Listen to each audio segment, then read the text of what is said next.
Hello friends, welcome to by class work.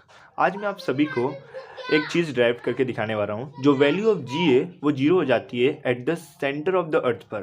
तो कैसे होती है, मैं आज ये चीज़ आपको डिराइव करके दिखाता हूँ। फर्स्ट ऑफ ऑल आप देखिए, ये अर्थ है जो अर्थ स्पीयर शेप का है। ठीक है, अर्थ कौन सी शेप का है? ये स्पीयर शेप का है। तो हमें मालूम है at the pole of the earth the value of acceleration due to gravity is 9.7 metre per second square. Okay, तो अगर मैं इसको एज्यूम करता हूँ कि मैंने एक गड्ढा खोदा, ठीक है, यहाँ से लेके यहाँ तक गड्ढा खोदा, और जो ये गड्ढा खोदा है उसकी जो डिस्टेंस है ना, मैंने डी लिया। ये डिस्टेंस मैंने क्या लिया? डी लिया। अब ये एक सेंटर है, ये अर्थ का क्या है? सेंटर है। और ये क्या है? इसका रेडियस है। ये पूरे अर्थ का रेडियस है। और ये पूरे को, इस पूरे को जो बोलेंगे वो एक्सेलरेशन बोलेंगे, एक्सेलरेशन ड्यू टू ग्रेविटी। अब मैंने इतना गड्ढा खोदा, अब ये इतना, ठीक है, ये इतना, ये अंदर आया।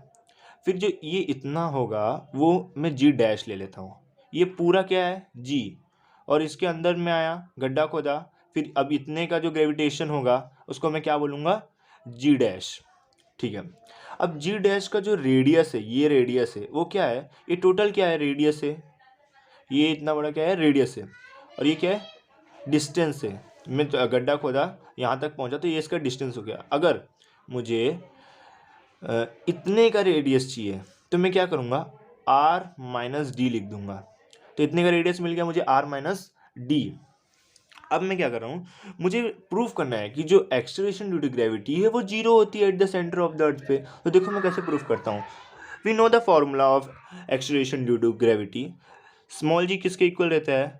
Gravitational constant, mass upon radius का स्क्वायर। यही फॉर्मूला है इसका। We know the formula.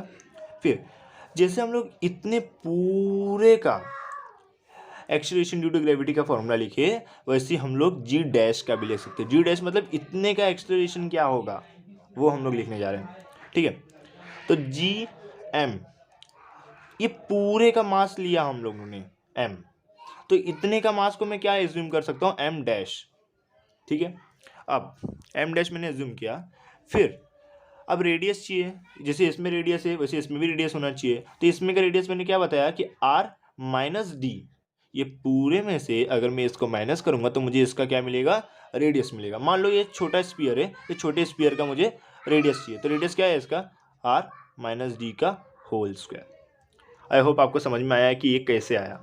Okay, अब देखिए, ये बहुत ईजीएस्ट आया। अब we know the formula of density. Density का फॉर्मूला क्या था? कि mass, okay, mass upon volume, ये डेंसिटी का फॉर्मूला होता है। तो अगर मुझे सिर्फ और सिर्फ मास ही चाहिए, ठीक है, मैं बताता हूँ मास क्यों फाइंड आउट करेंगे। क्योंकि मास हम लोग फाइंड आउट करेंगे तभी जाके हम लोग प्रूव कर पाएंगे कि वैल्यू ऑफ जो जी है वो eight the centre of the अर्थ पर जीरो हो जाती है। तो कैसे होगी मैं आपको फटफट बताने की कोशिश करता हूँ। देखो, मास, ये डेंसिटी है। फिर अगर मैं मास को इधर लिया तो क्या हो जाएगी? डेंसिटी इंटू, सॉरी स्पेलिंग में गड़बड़ है, डेंसिटी इंटू वॉल्यूम। अब डेंसिटी को मालूम हम लोग रोप भी बोलते हैं, रो बोलते हैं, रोप नहीं, रो। ठीक है, ये मान लो मैंने मास लिया, ठीक है, ये डेंसिटी की जगह मैंने क्या रो ले लिया।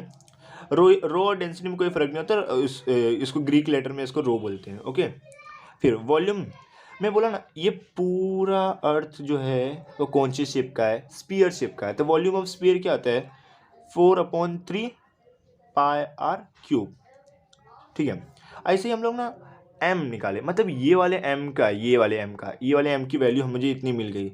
अगर मुझे एम डैश निकालना है, now we find M dash. M dash क्या रहेगा?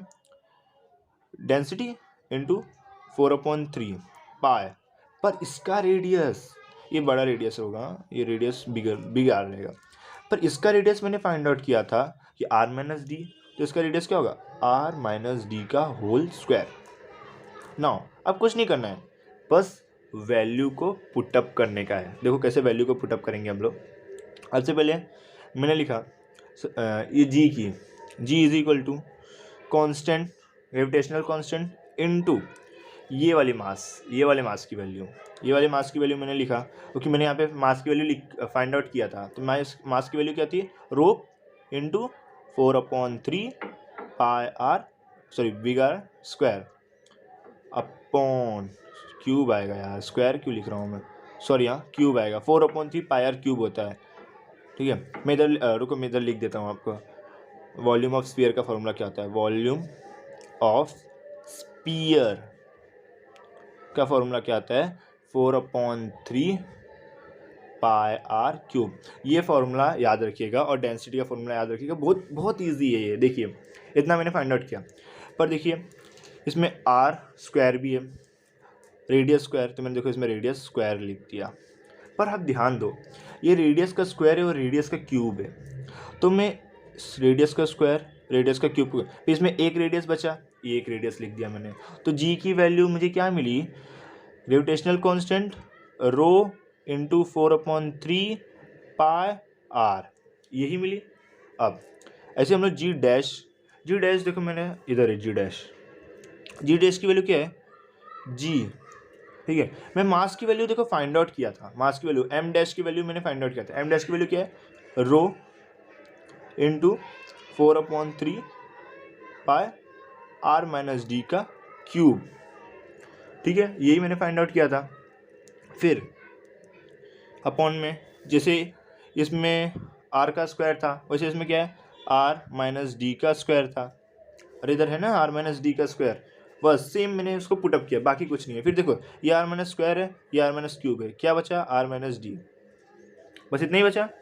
अब देखो ध्यान से हमारा आंसर आ रहा है, तो जी डैश की वैल्यू क्या आई, g into rho into 4/3 pi are minus D.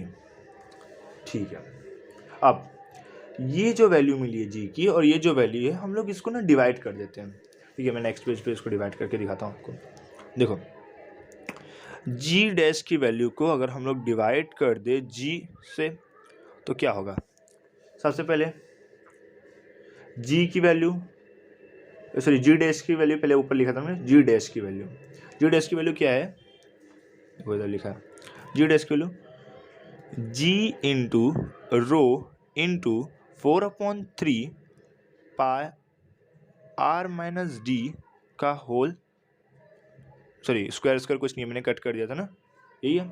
और जी रो इंटू 4/3 पाई आर, यही था। देखो मैंने यहाँ पे कहाँ से लिया मैं बताता हूँ। देखो एक ये है, इसकी वैल्यू देखो, इसकी ये जी डैश की वैल्यू को डिवाइड किया जी की वैल्यू से, ओके। देखो ऐसे डिवाइड किया मैंने ऐसे। अब देखो जी से जी कैंसिल, रो से रो कैंसिल, 4/3 से 4/3 कैंसिल, पाई से पाई कैंसिल, अरे भाई बचा क्या, देखो बचा है, ये बचा आर माइनस डी बचा और आर रेडियस बचा। अच्छा ऐसा भी होता है। अब देखो जो ये आर है ना, वो इसका भी आर है और ये इसका भी आर है, तो मैं क्या कर रहा हूँ, ये g dash upon g is equal to r upon r minus d upon r, simple है, कुछ मैंने नहीं किया। मैं बोला ना ये आर इसका भी है, यार इसका भी है, तो ये आर से आर माइनस कर दिया, बचा क्या, 1 बचा। तो मैं समझ गया कि जो g dash upon g is equal to 1/d/r, यही वैल्यू है, बस कुछ नहीं करना है। उसके बाद क्या करूँगा मैं, जो जी है, ये जो जी है ना, इसको मैं इधर भेजता हूँ। ठीक है, तो अगर मैं जी को इधर भेजा तो मल्टीप्लाई में, देखो ये डिवाइड में है तो उधर जाएगा तो मल्टीप्लाई में हो जाएगा, तो 1 - d/r यही हो जाएगा। कुछ अलग दिख रहा है, कुछ हार्ड है, कुछ हार्ड नहीं है। हाँ, नहीं समझ में आएगा आप लोग कमेंट कर सकते हैं, मैं आपको और डिटेल में बताने की कोशिश कर सकता हूँ। दरअसल ये हमारा पहला वीडियो है और मैं नहीं चाहता पहला वीडियो इतना बड़ा बन जाए, तो प्लीज़ बी कॉन्सेंट्रेट। तो जो जी डैश की वैल्यू है, मुझे जी डैश की वैल्यू को 0 प्रूफ करना है। अच्छा आप देखो जी डैश में जी वन जा, ठीक है, जी वन जा तो कितना जी हो गया माइनस, फिर इससे भी मल्टीप्लाई करूँगा मैं, देखो जी डी लिख देते हैं, ठीक है, फिर आर। अब ध्यान से देखो ये जी की वैल्यू बड़ी रहेगी तभी ना इससे माइनस होगा, तो इतना हमें समझ में आया कि जो जी की वैल्यू है वो इनसाइड द अर्थ जा रही है, मतलब डीप ने जैसे जैसे वो डीप हो रही है, जैसे जैसे हम लोग कूद रहे हो नीचे जा रही है, तो जो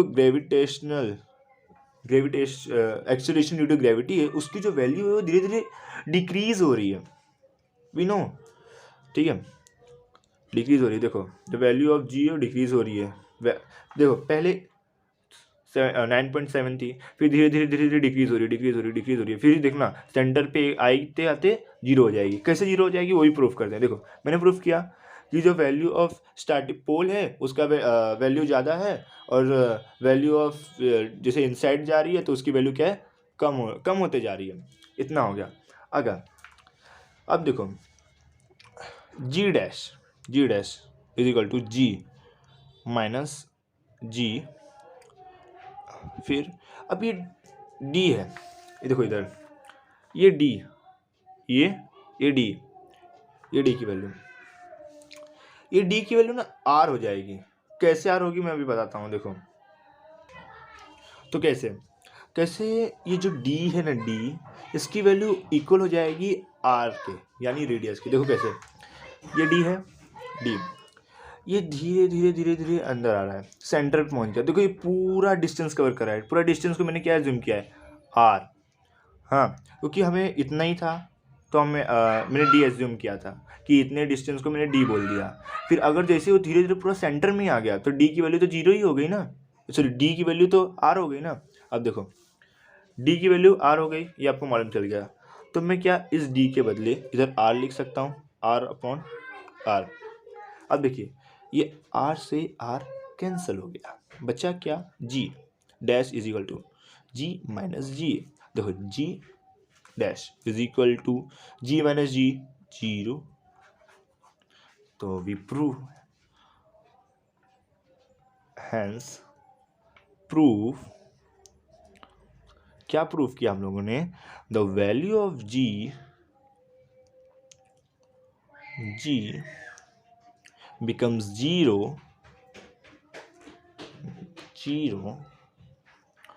at the center of the earth. ₹9 received on PhonePe. देखिए दोस्तों कितना इजी था, क्या था इस पूरे फॉर्मूला में, प्रूफ कैसे करना, बस थोड़ा ना साइंस मतलब समझने का है, कॉन्सेप्ट समझने का है कि आखिर कॉन्सेप्ट क्या हुआ। देखिए आप डेंसिटी का फॉर्मूला कब याद किए रहेंगे, आज जाके यूज़ हो रहा है, हर चीज़ यूजेबल है पढ़ाई में। ओके देखिए ये फिर से मैं आपको एक बार दिखा देता हूँ, ये देखिए ऐसा कुछ भी चीज़ नहीं समझ में आ रहा है आप तुरंत ही कमेंट करिए कि नहीं समझ में आया, मैं वापस से एक वीडियो बनाऊंगा, इसको और अच्छे से समझाने की कोशिश करूँगा। ये फर्स्ट वीडियो है, इसके लिए थोड़ा भी गलती हुई होगी तो फिर क्षमा करिएगा। धन्यवाद।